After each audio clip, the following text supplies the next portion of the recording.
안녕하세요, 회원장입니다. 간 수치가 올랐다고 하면 많은 분들이 이렇게 말합니다. 난 술도 안 마시고 먹는 약도 없는데 왜 오르지?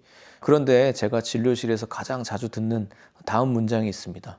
요즘 뭐 공진단도 먹었고 흑염소 진액도 먹었고 양파즙도 먹었고 홍삼도 먹었고 약국에서 좋다는 한약 성분 영양제도 드셨고 이런 말씀들을 제가 여쭤보게 되면은 결국엔 듣게 되는데요. 오늘 영상은 이런 점들을 한번 살펴보려고 합니다. 약이 아니라 건강식품도 간 수치를 올릴 수 있다. 그러면은 어떤 것들이 또 어떻게 위험해지는지를 한번 말씀드려 보려고 합니다. 약인성 간 손상, 의학적으로는 Drug Induced Liver Injury라고 부르는데요. 중요한 포인트는 이겁니다. 처방약만이 아니라 건강기능식품, 한약, 어떤 민간요법까지도 간을 다치게 할 수가 있다는 것인데요. 그리고 더 중요한 거는 대부분 가볍게 지나가고 건강검진에서 우연히 간 수치가 좀 높네요, 이렇게 아시게 되는데요. 드물게는 급성 간 손상으로 급성 간부전이 오거나 심한 경우들이 있다는 점이 위험하다는 것입니다. 서양에서는 전통적으로 타이레놀 같은 해열제 성분이나 항생제들, 항경련제, 결핵약 같은 처방약이 약인성 간 손상의 큰 축이었고, 최근에는 허브, 약초, 보충제가 빠르게 늘고 있습니다. 미국 연구에서는 보충제 관련 간 손상이 전체의 약 20%까지 보고가 되고 있습니다. 반면 한국은 더 한국적인 패턴이 강한데요. 국내 전국 단위 연구에서 보면은 약인성 간 손상의 입원 사례의 원인을 보면 한약, 민간요법, 건강식품의 비율이 상당히 크게 잡힙니다. 즉 한국 진료실에서 간 수치 올리는 주범은 처방약뿐만이 아니라 건강식품이나 한약류의 조합으로 오는 경우가 정말 많습니다. 요즘에 우리에게 간 손상에 문제가 되는 흔한 것들은 공진단, 흑염소, 홍삼, 한약 성분이 불명확한 영양제들, 핵심은 이것들이 무조건 독이다라는 것이 아닙니다.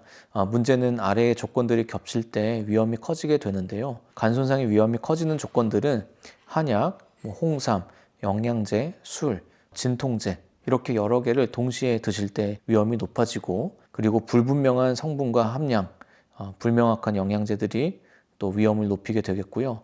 단기간에 고용량으로 몸보신을 하신다고 몰아먹을 때 또 간 손상의 위험이 높아지겠습니다. 또한 다른 약들, 특히 전문 처방약들을 같이 복용하실 때 간의 상호작용, 대사 부담으로 간 손상의 또 위험이 높아질 수가 있겠습니다. 그러면 급성 간 손상의 확률은 얼마나 되느냐?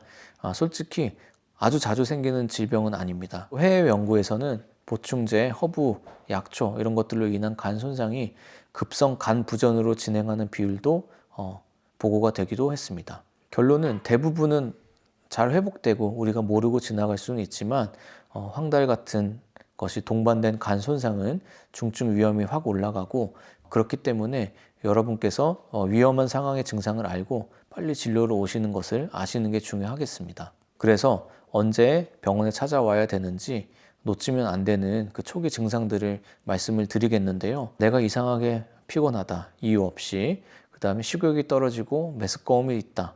그리고 우측 상복부가 불편감이 있다. 그런 증상들이 있다면은 한번 병원을 내원하실 필요가 있겠습니다.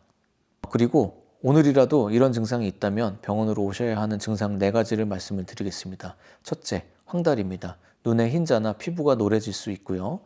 둘째, 소변이 콜라색으로 진해지거나, 셋째, 심한 가려움이 생기거나, 넷째, 멍이 잘 들거나 출혈이 잘 생긴다.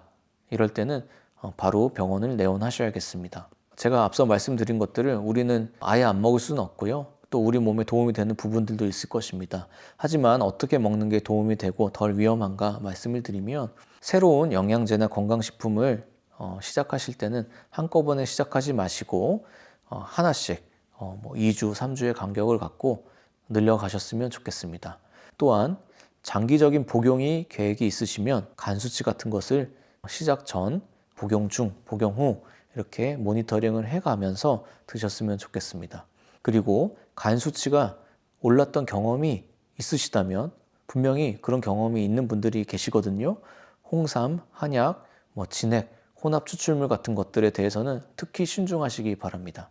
그리고 제품 선택에 있어서는 성분과 함량이 명확히 표기된 것을 선택하셔야 되는데 생각보다 환자분들이 제게 가져온 것들을 기억해 보면 이게 뭐가 들었는지 얼마나 들었는지 써져 있지 않던 것이 굉장히 많았습니다.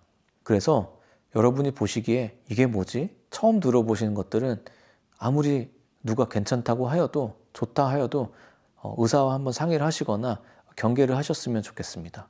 예를 들면 한 번에 뭐 10가지 추출물 뭐 이런 것들을 좀 피하시고요. 간에 좋다 이런 것들이 간에 좋은데 내 간에 손상을 입히는 경우들이 있다라는 것을 아셨으면 좋겠습니다. 대부분은 가볍게 지나가서 다 괜찮으실 수 있지만 아까 말씀드린 황달, 진한 소변, 심한 가려움 이런 것들은 경고 증상일 수가 있고요. 건강을 위해서 드시는 거라면 간을 망가뜨리지 않게 모니터링 해가면서 지혜롭게 복용하시는 것이 좋겠습니다. 오늘 제 영상이 도움이 되셨다면 구독과 좋아요 부탁드리겠습니다.